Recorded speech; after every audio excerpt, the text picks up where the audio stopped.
In 1643, a young samurai lost everything in a single moment of rage. His reputation, his position, almost his life. All because he couldn't control a single emotion for 3 seconds. 3 seconds that changed everything. You know what's worse? Maybe you're doing the same thing every day. Reacting before thinking.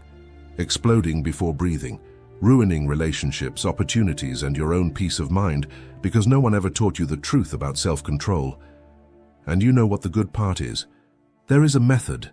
3 principles that, when combined, create something that modern neuroscientists call elite emotional regulation, and that the samurai simply called unwavering mind. The first principle is Mushin. It means without mind, or empty mind. And it's not about not thinking. It's about not letting your thoughts control you. The second is Ma, the empty space between things, the interval, the sacred pause that separates stimulus from response.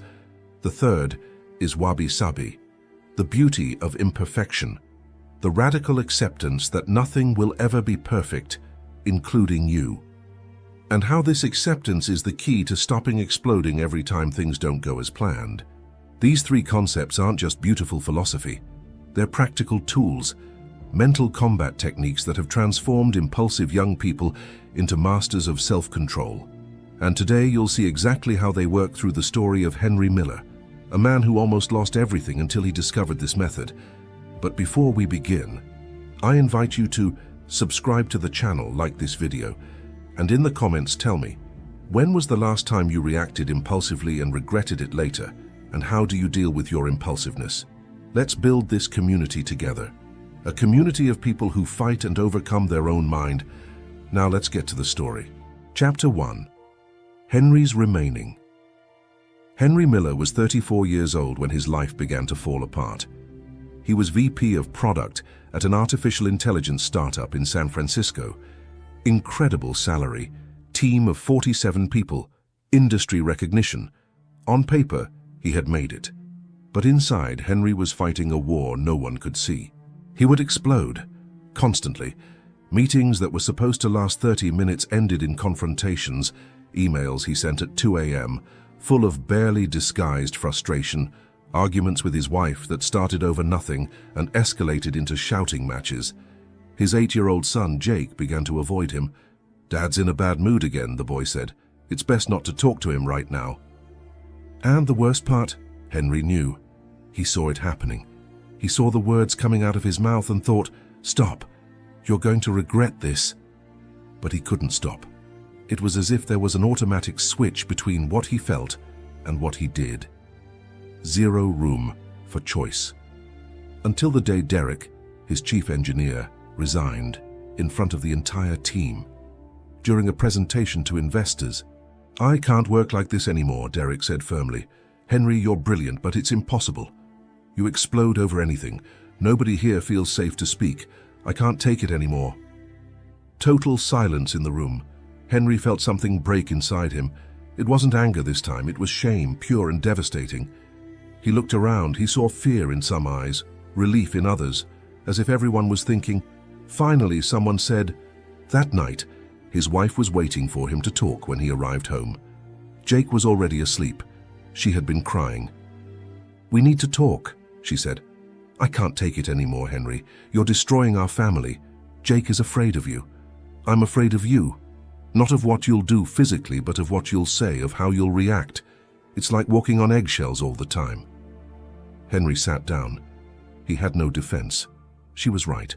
"Either you find a way to change," she continued, "or I'll have to think about what's best for me and for Jake." That's when Henry realized he didn't have an anger problem. He had a control problem, or rather, a lack of control. And if he didn't fix that, he would lose everything that mattered. Neuroscientists have discovered something fascinating about people like Henry. There is a time lag between when you receive a stimulus and when you react. Just 0.2 to 0.5 seconds. In that microscopic interval, your brain is deciding, do I let the amygdala take control or do I activate the prefrontal cortex? The amygdala is the emergency system, fight or flight, immediate reaction without thought. The prefrontal cortex is the CEO of the brain, Analysis, planning, conscious choice. People lacking self-control. Their amygdala hijacks the entire operation before the CEO even has a chance to speak. They don't choose to react, they simply react. And the more you react like that, the more you reinforce that neural pathway until it becomes automatic, until you become Henry, exploding before you even realize you're angry. But there is a way out. And the samurai discovered that way out centuries ago. Chapter 2. The Meeting with Kenji. 3 days after his conversation with his wife, Henry was sitting in a cafe. He didn't know why he had gone there, perhaps trying to find something, anything that made sense. An older man sat at the next table, Japanese, perhaps 60 years old, with a calm presence that seemed to occupy more space than his physical body. He ordered green tea and opened an old book with Japanese characters. Henry was fiddling with his phone, responding to work emails with growing frustration, when he bumped into his coffee cup and spilled everything on the table. "Damn it!" he exclaimed, too loud for a quiet coffee break. The older man looked at him, not with judgment, with curiosity. "Are you always running like this?" he asked with a slight accent. Henry stopped. "Excuse me?"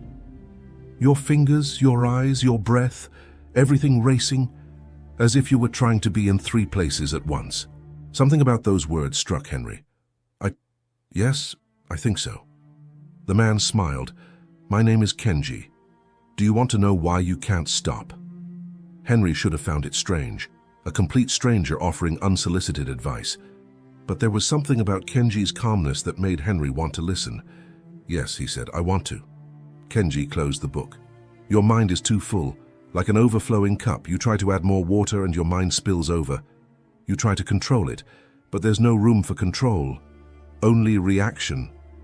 "Okay, so how do I solve this?" "First, you learn Mushin, empty mind. It doesn't mean having no thoughts. It means not clinging to them, letting them pass like clouds." Henry frowned. "That sounds like meditation. I've tried it.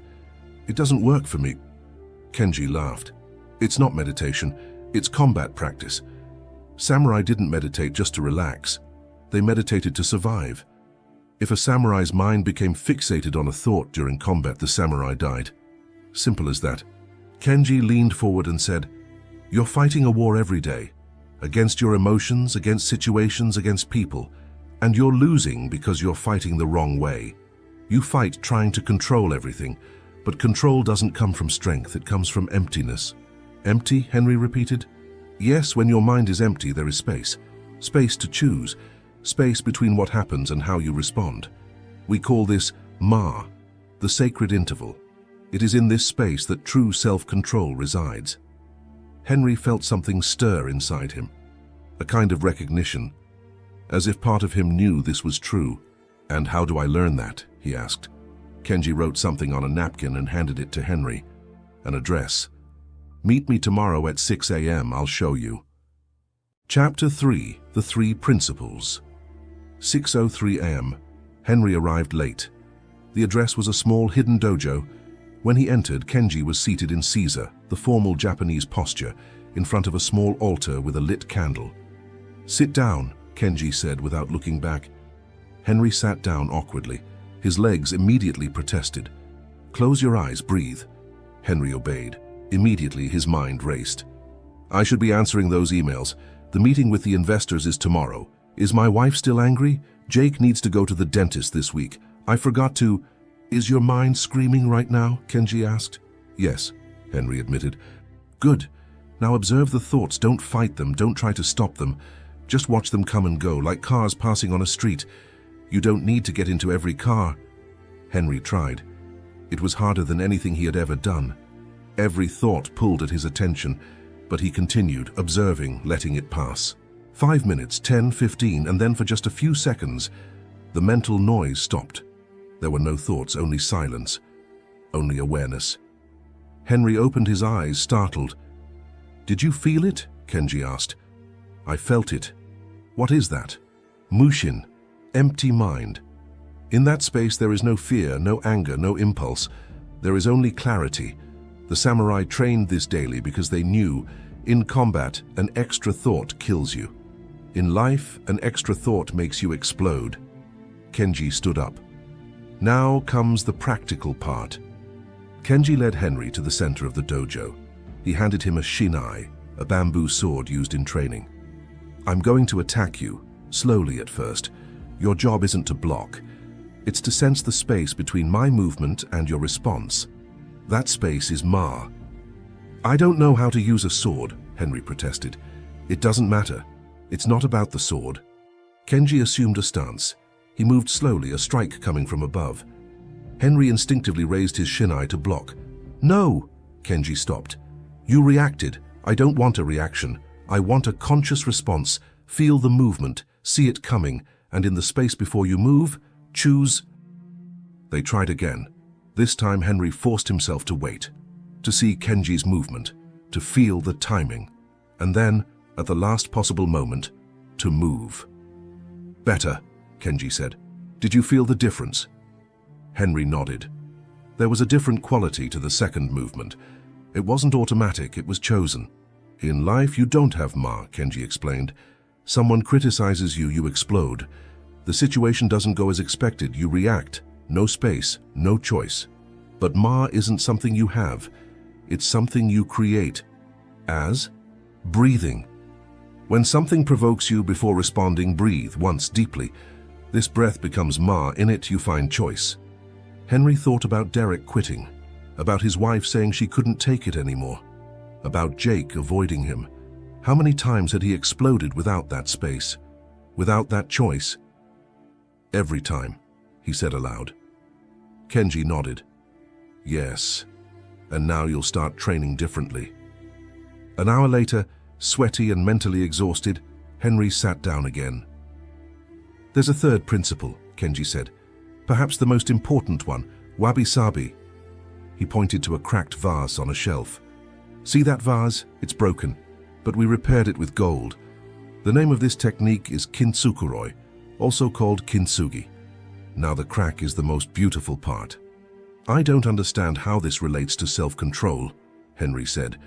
You explode because you have an idea of how things should be. Perfect, controlled, on time. But nothing is ever like that. And every time reality doesn't fit your expectations, you go to war. You get angry not at things as they are, but at things as you think they should be. Henry felt the words sink deep inside. Wabi-Sabi is accepting imperfection, Kenji continued. Not with resignation, with appreciation. People will disappoint you. Projects will be delayed. You will fail. That's not the problem.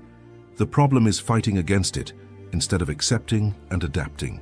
So I just accept everything, I don't change anything. No. You change what you can change, but you accept what you can't. And wisdom lies in knowing the difference. When you accept imperfection, you stop exploding because things aren't perfect. You save your energy for what really matters. Henry thought about his team.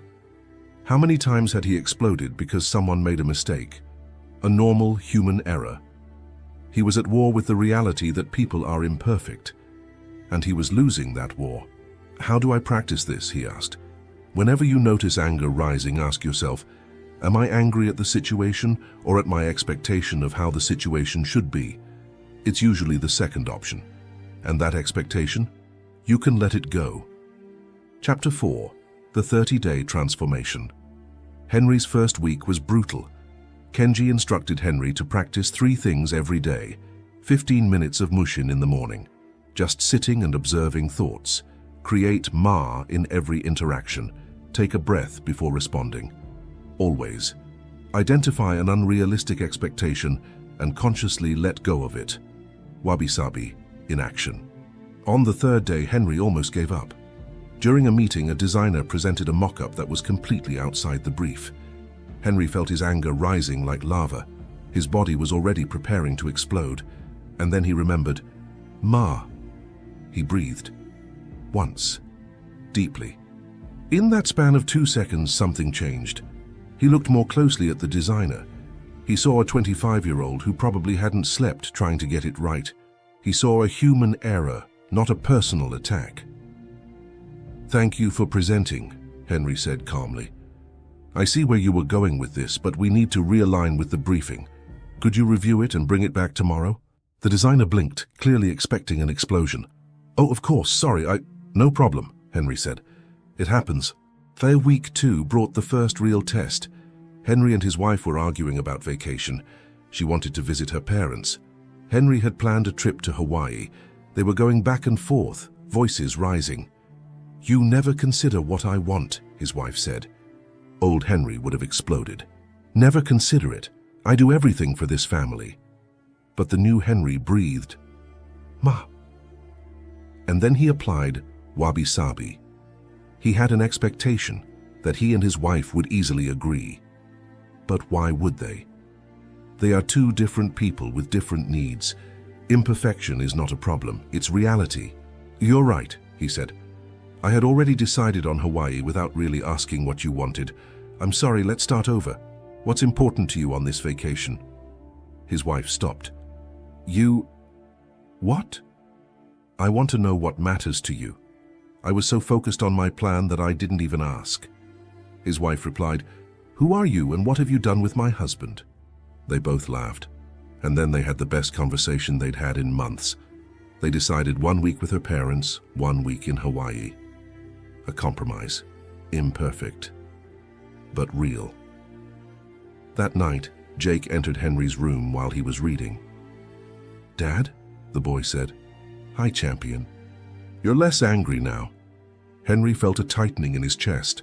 I'm trying, Jake. I'm sorry for scaring you earlier. Jake jumped onto the bed and hugged his father. I like this you. Henry held his son, his eyes moist. Me too. Chapter 5. The Final Test. 3 weeks after his first meeting with Kenji, Henry received an unexpected email. Error de Derek. Henry, I've heard you've been acting differently. Several people have noticed. I'd like to talk. Are you willing to? They arranged to meet for coffee, coincidentally at the same place where Henry had met Kenji. Derek arrived cautiously, defensively. Henry didn't blame him. Thank you for coming, Henry began. And then he did something he had never done before. I want to apologize, not just for the day you left, but for the entire toxic environment I created. You were right, I was impossible. Derek blinked. Was it? I'm working on it. I'm not saying I'm cured, but I'm different, I'm trying. They talked for an hour. Henry listened more than he spoke. He applied Ma to every response. He accepted criticism without defending himself. Wabi-Sabi in action. I am imperfect, and that's okay. Finally, Derek said, I'm thinking of coming back, but only if you've really changed. I can't promise perfection, Henry said. I'll make mistakes again, but I promise I'm committed to being better. And if you come back, I want you to hold me accountable. Call me when I start to slip up. Derek extended his hand. Deal. A week later, Derek returned, and not alone. Of the 12 team members who had resigned or transferred internally in the last 6 months, 8 asked to return to Henry's team. The company CEO called Henry into his office. What the hell did you do? In 3 weeks, you turned around the most problematic team in the company. I need you to tell me. Henry smiled. I learned 3 Japanese principles from a stranger in a cafe. The CEO raised an eyebrow. Explain. And Henry explained. Mushin. Ma. Wabi-Sabi. Empty mind. Sacred space. Beauty of imperfection. When Henry finished, the CEO was silent for a moment. Does this work for everyone or just for you? I think it works for anyone who is willing to practice. So I want you to teach this to all the leadership. Turn it into a workshop. And in this way, Henry managed to control his lack of self-control, and he was able to help other people improve as well. Before we wrap up, let me show you what science says about this. Neuroplasticity studies at Stanford Medicine have shown that practicing awareness of the stimulus-response interval, what we're calling MA, literally rebuilds the connections between the amygdala and the prefrontal cortex. You're creating a new neural pathway, one where you choose instead of just reacting. Research on psychological acceptance, published in the Journal of Contextual Behavioral Science, demonstrates that people who practice radical acceptance of imperfection, Wabi-Sabi, report fewer episodes of dysregulated anger over 8 weeks. And Mushin, an empty mind. fMRI scans in meditation practitioners show a decrease of up to 40% in the activity of the default mode network, the brain network responsible for obsessive rumination and emotional hijacking. This isn't mysticism. It's neuroscience. The samurai discovered through trial and error what we can now measure in the laboratory. 6 months after meeting Kenji, Henry was sitting in that cafe again. Jake was with him this time, drinking hot chocolate and drawing. His wife would arrive in a few minutes so they could have lunch together. Kenji entered. He smiled when he saw Henry. "You look different," the master said. "I am different." Kenji sat down. "Tell me." Henry reflected on the past few months, the moments when anger still surfaced, but now he had Ma. He had space, he had choice. The delayed projects, the team mistakes, the imperfections of life that he now saw through Wabi-Sabi. Not as problems to be destroyed, but as a reality to be accepted and navigated. And the mornings practicing Mushin, where he found that mental silence for seconds that turned into minutes. Where he realized, I am not my thoughts, I am not my emotions. I am the consciousness that observes both. "I've figured something out," Henry said. "Self-control isn't about being strong enough to suppress your emotions. It's about creating enough space to choose what to do with those emotions." Kenji nodded. "You've learned. But remember, this is daily practice. It's not something you achieve and that's it. It's a path you walk again every morning." "I know," Henry said, "and I'll walk for the rest of my life." Jake looked up at the drawing. "Dad, who is this man?" Henry smiled. "That's Mr. Kenji. He taught me how to be a better father to you." Jake smiled and went back to drawing. Kenji stood up to leave. Before leaving, he said, "Henry, the real test isn't when everything is going well. It's when life breaks you again, when you lose something important, when you fail publicly, when your family faces a crisis. That's when you find out if you've truly learned." Henry nodded. "I know. And when that happens, I'll breathe. I'll create Ma. I'll remember that imperfection isn't the problem. Expecting perfection is..." "So you're ready," Kenji said. And he left. Henry stood there watching Jake draw, waiting for his wife to arrive, savoring the present moment without needing it to be any different than it was. He wasn't at war with anything. Not with the world, not with people, not even with himself. He was simply present, completely. And he discovered that this simple feeling of being alive without needing to control everything was what he had always been searching for when he exploded. He just didn't know that the path to control involved letting go. The samurai method for perfect self-control isn't about perfection, it's about presence. It's not about controlling everything, it's about consciously choosing what to respond to and what to let go of. Mushin teaches you, you are not your emotions, you are the observer of them. Ma teaches you there's always room, even when it seems like there isn't. A breath, a second. In that space lives freedom. Wabi-Sabi teaches you, life is imperfect, people are imperfect, you are imperfect. And that's not only okay, that's beautiful. The crack is where the light gets in. So here's my question for you. Where in your life are you reacting when you could be responding?